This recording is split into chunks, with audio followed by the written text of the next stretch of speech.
With its long list of prominent starfighter series, the X-Wing Starfighter is among the most distinctive-looking starfighters of the Rebel Alliance. Originally developed for the Galactic Empire, the X-Wing was later turned over to the Rebel Alliance after the manufacturer, Incom Corporation, defected. The X-Wing featured strike foils, better known as S-foils, which were independently movable wings. It was armed with 4 laser cannons and, mounted in the fuselage, proton torpedo launchers. One of the most famously used X-Wing variants by the Rebel Alliance was the T-65B X-Wing Starfighter from the T-65 series. This model was known for its speed and maneuverability. Its primary adversary was the Imperial Navy's TIE In-Space Superiority Starfighter. The T-65 was replaced by newer X-Wing models, beginning with the T-70 X-Wing Starfighter. The T-70 was used by the New Republic's defense fleet and retained S-foils like its predecessor, but it was faster, more advanced, and more expensive.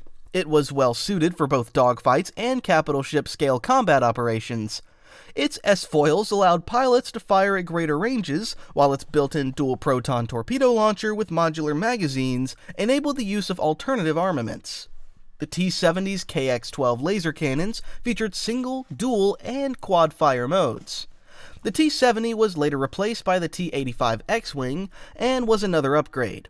Also referred to as the New Republic X-Wing Fighter, the T-85 featured engines capable of reaching speeds of up to 1,300 km per hour and 120 mglt. It accommodated both a pilot and an astromech droid, and was equipped with deflector shields and advanced sensors. The T-85 carried 4 KX-14 laser cannons mounted on its S-foils, as well as Krupp's MG-7B proton torpedo launchers. Its enhanced fusible thrust engine significantly improved flight performance and agility. Other X-Wing variants included the XJ series, stealth models, and the X-83 Twin-Tail Starfighter. The Y-Wing Starfighter/Bomber, otherwise known as the BTL series, was a starfighter developed during the Clone Wars. The Galactic Republic commissioned Koensar Manufacturing to build a spacecraft capable of fulfilling both starfighter and bomber roles. The Y-Wing consisted of a cockpit section protected by a transparasteel canopy, which was connected via a reinforced central spar and cross-wing assembly to 2 large Koensar ion engines. The Y-Wing's weaponry included 2 forward-firing laser cannons, typically the KX-5 or IX-4 models. The destructive power of these cannons was sufficient to collapse a 5-story stone building with only a few shots, and they were designed to penetrate battlecruiser hulls. In addition to proton torpedoes, pilots had access to other armaments such as concussion missiles, cluster missiles, and proton bombs. The Y-Wing's greater strength was demonstrated when deployed in groups, where its combined firepower was capable of completely glassing an entire city. Y-Wing starfighters were equipped with repulsor lifts, allowing for atmospheric flight, and their engines were mounted on 4 reinforced pylons that extended rearward with maneuverability-enhancing exhaust vanes. As a result of its fuel recycling system, the Y-Wing was well suited for long-range missions. Additional onboard equipment included backup batteries, freshwater tanks, a secondary life support system, and an emergency flotation system. There were 3 notable variants of the Y-Wing: the BTL-B Y-Wing Starfighter Bomber, the BTL-S3 Y-Wing Starfighter, and the single-seat BTL-A4 Y-Wing Assault Starfighter Bomber. The BTL-B Y-Wing Starfighter was a direct successor to earlier models. It featured a wedge-shaped cockpit module that accommodated 1 pilot and 1 tail gunner, housed in a rotating bubble turret. This variant was used by the Republic Navy during the early stages of the Clone Wars. As a result, the tail gunner position was typically occupied by a second clone pilot. The BTL-S3 was used by notable Rebel Alliance figures such as Luke Skywalker and Leia Organa. It was equipped with defensive rapid-fire blaster turrets and particle cannons, which replaced the standard dual laser cannons. This model was eventually retired once B-Wing fighters became available. Compared to the BTL-B, the pilot and gunner in this starfighter sat back-to-back in the cockpit, and even 30 years later, it was still recognized for its toughness, despite being one of the oldest ships in service. The BTL-A4 was known for its durability and heavy armament, which made it one of the most valuable and effective starfighters in the Rebel fleet. As a result, it was used in major battles such as Scarif, Yavin, Endor, and Jakku. Additionally, it featured several upgrades, including a navigation computer, backup hyperdrive, extended fuel supply, and advanced scanners. These improvements made it too valuable to remove from active service. Another variant of the Y-Wing Starfighter, apart from the BTL-B, BTL-S3, and BTL-A4, was the BTA-NR2 Y-Wing Starfighter. This model was built using the design of the BTL-A4 single-seat variant and was referred to as the Starfighter that broke the Empire's back. Unlike most other Y-Wing Starfighters, it did not possess standard armor plating. Instead, it featured optional plating, along with improved sensors, controls, engines, and deflector shields. This Starfighter made its first appearance during the early days of the Rebellion in 18 BBY. At least 8 of these Starfighters were employed by Bail Organa's forces. Its first production model was the RZ-1 A-Wing Interceptor, a wedge-shaped starfighter inspired by Republic-era starfighters from the Clone Wars. The company responsible for constructing this super-fast and powerful starfighter was Kuat Systems Engineering, which sought to improve the speed, weaponry, and defenses of the R22 prototype. Built with lightweight components and powered by twin engines, the RZ-1 A-Wing Interceptor was so fast that even some Jedi reportedly found it difficult to control. While the presence of an astromech droid could have made handling easier, space limitations within the starfighter's hull prevented such accommodation. As a result, the RZ-1 could only be flown effectively by highly trained and skilled pilots. Despite its impressive speed and agility, the Starfighter frequently suffered from componentized power losses and thruster decalibration, which led to frequent breakdowns. In addition, it was notorious for its unusually cramped cockpit. Compared to many other starfighters, the A-Wing required constant post-flight maintenance checks. The RZ-1's weapon system also presented several challenges. Armed with 2 laser cannons and capable of carrying up to 12 concussion missiles, the Starfighter featured a modified weapons mount that allowed near 360-degree rotation. However, this design flaw made the system prone to jamming whenever pilots attempted to fire rearward. The A-Wing was equipped with a Surplex deflector shield generator, with the projector mounted on a blister. A small housing located behind the transparasteel canopy. It used lightweight Durasteel armor to protect its titanium alloy frame. These defenses were selected primarily for their minimal weight, yet they still provided effective protection for the pilot. The design of the RZ-1 was based on the R22 prototype. While the R22's transparasteel canopy was mounted on a hinge, allowing it to lift and tilt backward, the RZ-1 featured a modified system in which the canopy slid forward and backward alongside specialized tracks. This sliding design quickly became the preferred system among pilots, although it was still somewhat prone to malfunction. The RZ-1 served as the predecessor to the RZ-2 A-Wing, which represented a complete upgrade. The RZ-2 featured a streamlined chassis that increased speed, making it ideal for hit-and-run raids and intelligence-gathering missions. Its enhanced speed made it an exceptionally difficult target to hit. The RZ-2 was equipped with a liquid-cooled flight computer, deflector shielding, a port gyro stabilizer, and a hyperdrive. The jamming issue present in the RZ-1 was fully resolved in the RZ-2, which mounted Zul'Ja Go-4 laser cannons on a swiveling cannon assembly. This allowed pilots to engage targets behind them reliably without fear of weapon jams. Otherwise referred to simply as the B-Wing, the ASF-01 B-Wing Assault Starfighter was one of the largest and most heavily armed single-pilot starfighters and bombers fielded by the Rebel Alliance. The B-Wing featured a distinctive sword-like shape, and its name was derived from its resemblance to a high galactic bee. It also earned the nickname Blade Wing due to its appearance when configured for attack mode. Manufactured by Slane & Corporal, the B-Wing was specifically designed to engage and destroy Imperial capital ships. In addition to this role, it often served as an escort vessel for X-Wing and Y-Wing squadrons, as well as Alliance convoys. Compared to many other Alliance starfighters, the B-Wing allowed its weapon systems to be reconfigured seamlessly.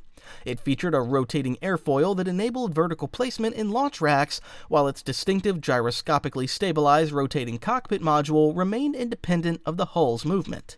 This design allowed pilots to coordinate complex flight maneuvers and advanced attack formations.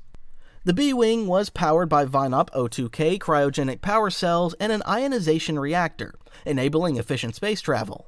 Its Slane & Corporal HYD 997 Class II hyperdrive motivator was considered highly reliable and efficient. However, despite these advanced features, the B-Wing was an expensive spacecraft to manufacture. Furthermore, its rotating hull system made it difficult to master, rendering the ship relatively delicate. Excessive sharp maneuvers could place extreme strain on the space frame, potentially causing the cockpit rotation system to jam. Another significant issue involved the Starfighter's gyro mechanisms, which were prone to in-flight failures. Such malfunctions could cause the cockpit to lock in place mid-combat, leaving pilots vulnerable. Maintenance posed additional challenges, as the B-Wing's parked configuration made access to its central systems inconvenient. During the Battle of Endor, only highly trained and skilled pilots were permitted to fly the B-Wing, which limited the numbers of B-Wings deployed in combat. The numerous operational challenges associated with the B-Wing ultimately contributed to the Alliance's continued reliance on the more rugged Y-Wing for many strike missions. The B-Wing Starfighter had an upgraded version called the B-Wing-E Starfighter, otherwise known as the B-Wing Expanded. It was virtually identical in appearance to its predecessor, but it featured an extended common cabin, providing space for a gunnery station located directly behind the pilot's seat.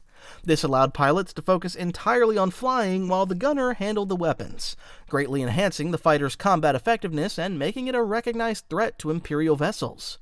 The B-Wing-E also boasted improved shielding, speed, and durability, although these upgrades came at the cost of reduced maneuverability.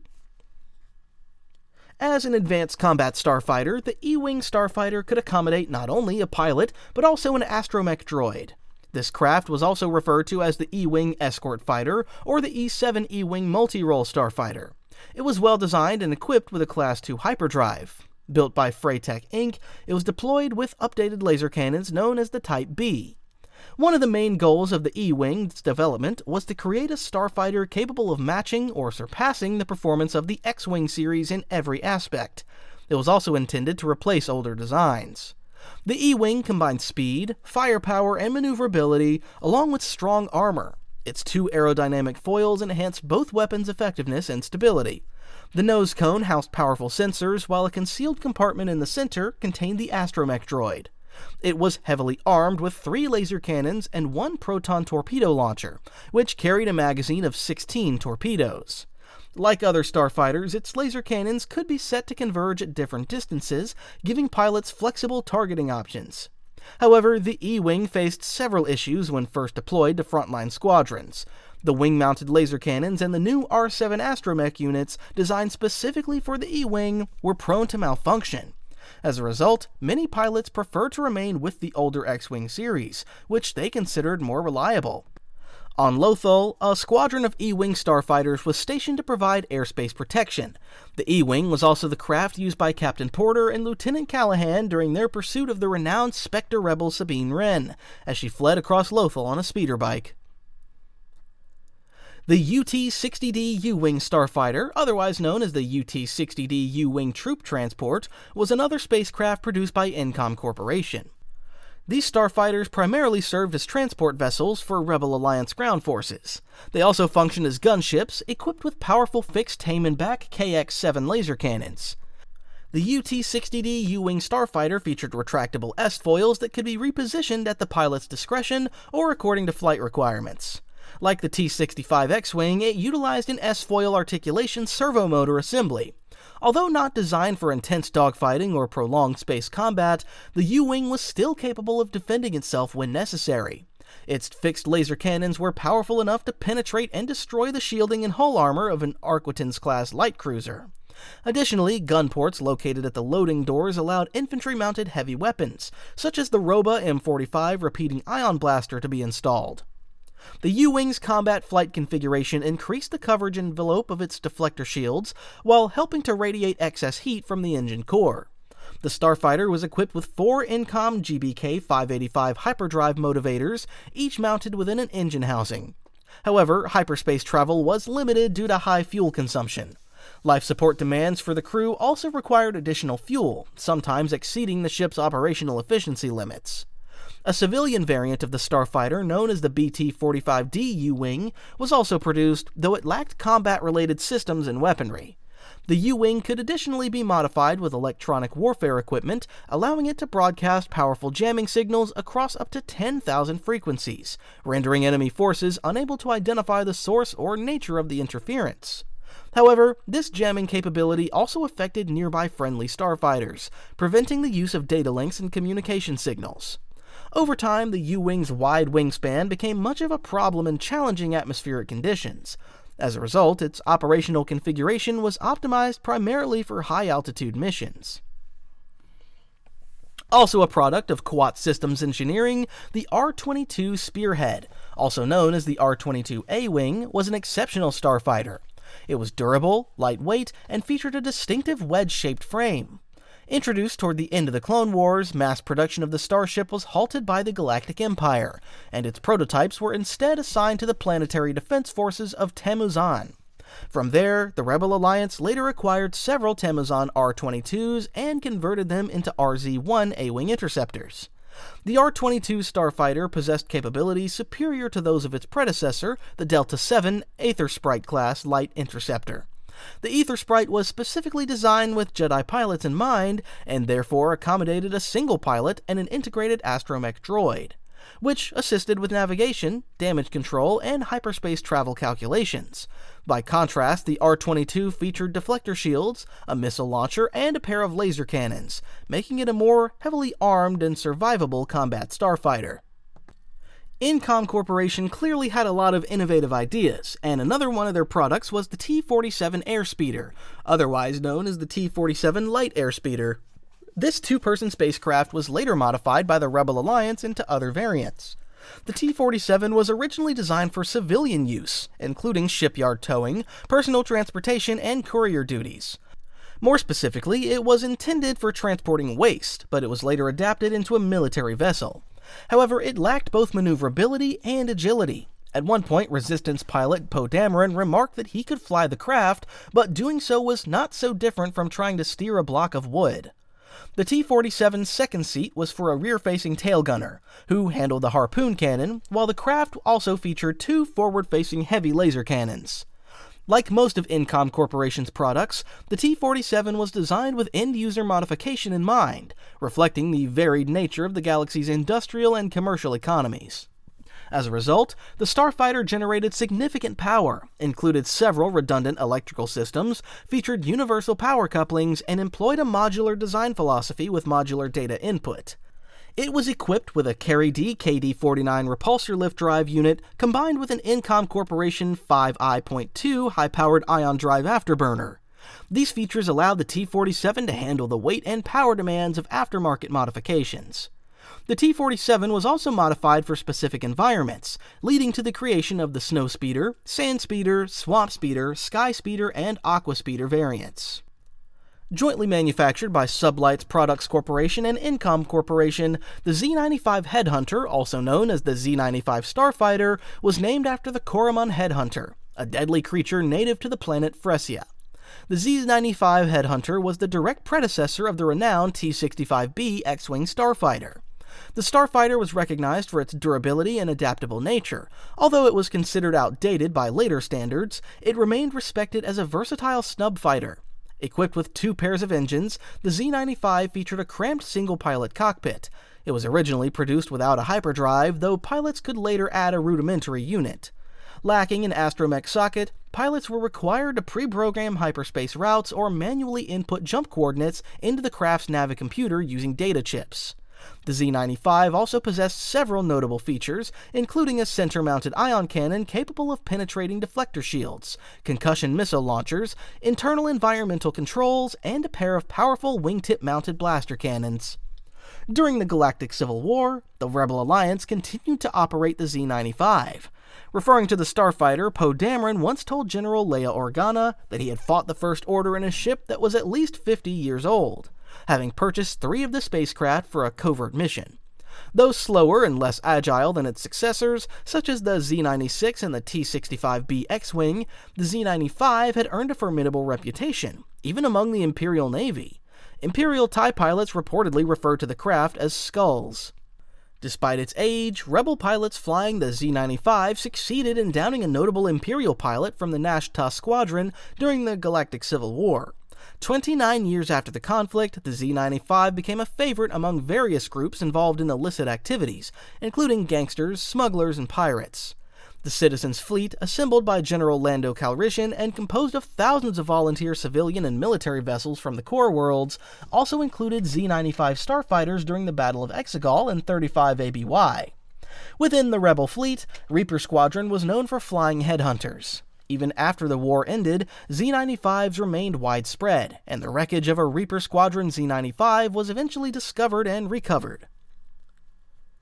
Manufactured by the same company responsible for creating the Y-Wing, Consair Manufacturing, the K-Wing, also known as the BTL S-8 K-Wing Assault Starfighter, was designed with a clear primary purpose. The craft was intended for precision bombing of planetary targets, spaceborne installations, and slow-moving capital ships, while also serving secondarily as an escort or reconnaissance vessel. The Assault Starfighter was first deployed in combat during the Black Fleet Crisis. During its operational period, K-Wings were typically deployed in large formations consisting of 3 flights of 6 bombers each.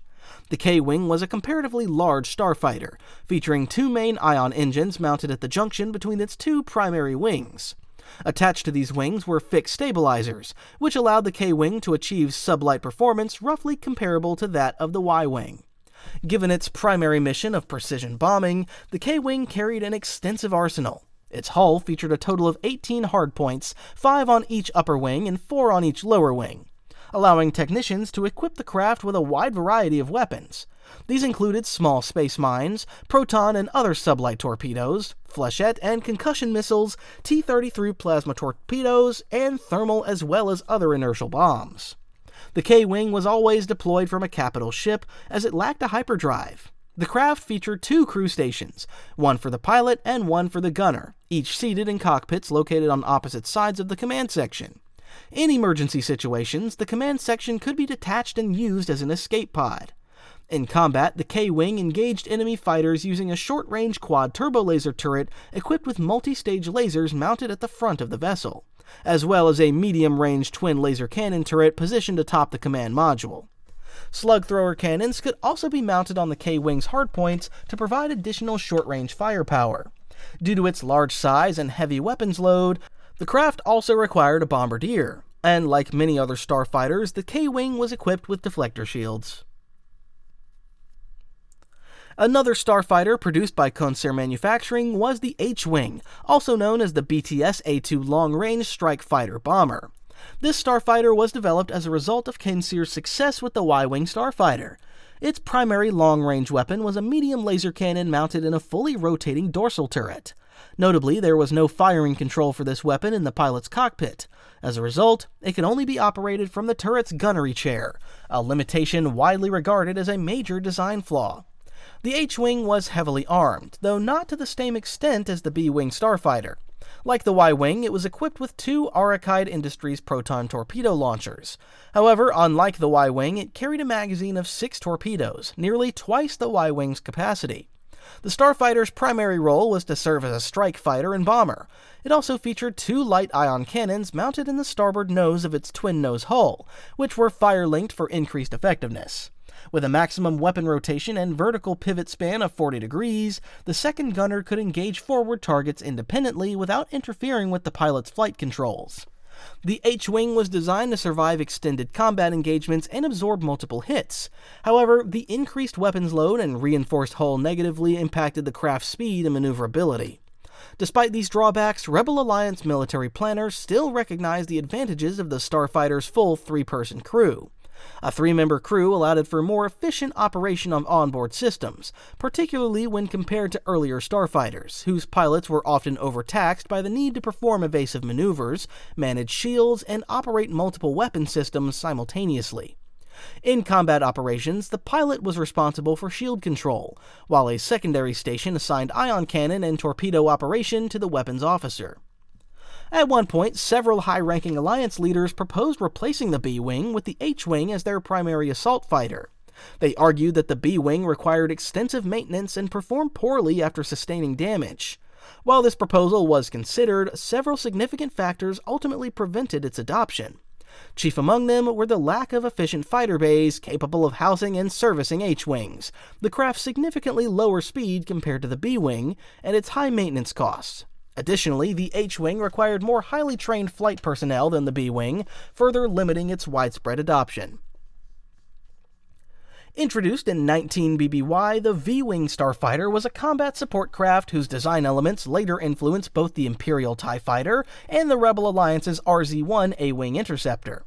It was officially designated the Alpha 3 Nimbus class V-Wing Starfighter, often simply referred to as the Nimbus Fighter.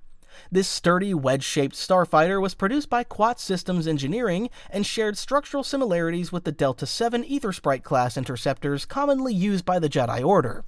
Its folding wings were also comparable to those of the Eta 2 interceptor.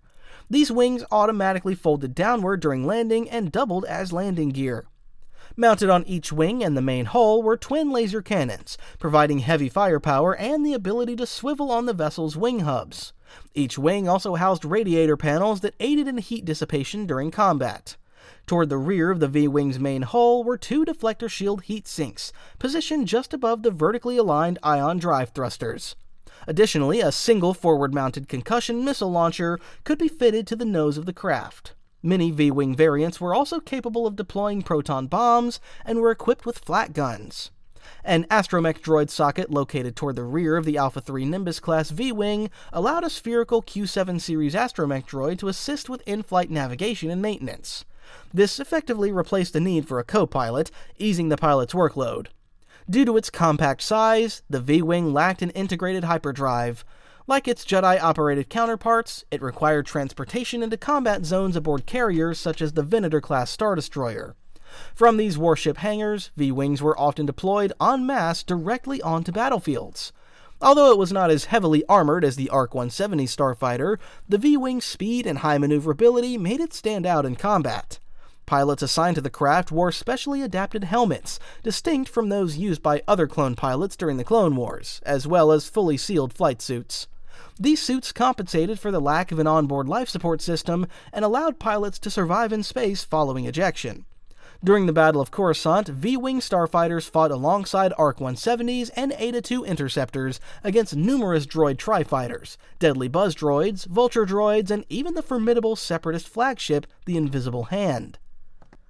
Also known as the Auzituck-class gunship or the Wookiee gunship, this vessel was used by Wookiees to fight slavers. It was produced by the company Apazana. In the Wookiees' native language, Shiriwook, the word Auzituck translates to liberated one.